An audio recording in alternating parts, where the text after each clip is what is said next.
في البداية حابة أقول لكم يا ريت تعملوا فولو، دعمكم بيفرق معايا بجد. السلام عليكم يا جماعة. النهاردة هكلمكم عن القانون الجديد اللي بيتكلم عن الإيجارات القديمة، وصدقوني القانون ده مهم جدا لكل واحد مؤجر شقة أو محل أو مكتب. أول حاجة، القانون ده هيتطبق على كل الأماكن اللي الناس مأجرينها، سواء كانت للسكن أو لاستخدام تاني زي المحلات، العيادات، المكاتب، أي حاجة.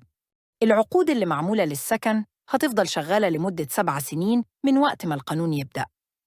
أما العقود اللي مش للسكن، يعني زي المحلات والمكاتب والكلام ده، هتخلص بعد 5 سنين.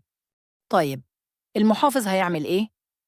هيشكل لجان مخصوصة في كل محافظة علشان تقسم الأماكن 3 مستويات: مناطق متميزة ومناطق متوسطة ومناطق اقتصادية. التصنيف ده بيتحدد حسب المكان شكله إزاي، فيه خدمات ولا لأ، والبنية التحتية عاملة إيه.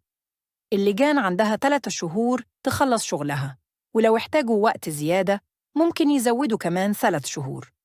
لحد ما التصنيف ده يتم، أي مستأجر هيدفع إيجار مؤقت 250 جنيه في الشهر، وبعد ما الأماكن تتصنف رسمياً الإيجار الجديد هيبقى كالتالي: في المناطق المتميزة الإيجار يبقى 20 ضعف الإيجار القديم، بس ما يقلش عن 1000 جنيه.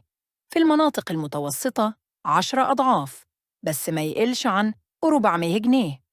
في المناطق الاقتصادية 12.5 ضعف، بس ما يقلش عن 250 جنيه.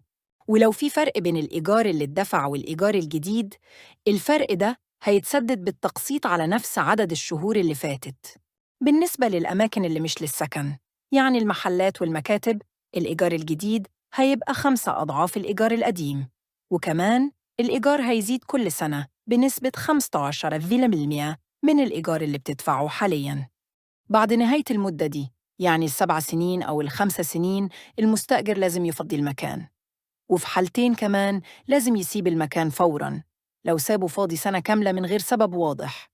لو عنده شقة تانية ينفع يعيش فيها، سواء تمليك أو إيجار جديد، لو المستأجر رفض يسيب، المالك يقدر يرفع قضية طرد، والمحكمة هتحكم بسرعة، والمدة مش قابلة للتمديد أو التأجيل.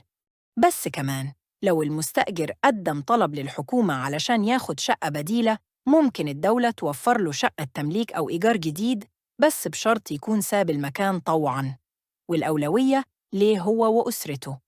وبعد ما المدة تخلص، يعني خلاص، كل القوانين القديمة بتاعة الإيجار تتلغي، وساعتها العلاقة بين المالك والمستأجر هتكون حسب القانون المدني، يعني باتفاق الطرفين.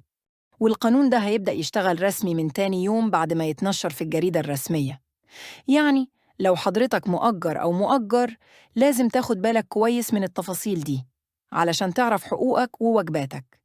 لو الفيديو عجبك اعمل لايك وتابعني عشان يوصلك كل جديد، وما تنساش تشارك الفيديو مع أصحابك.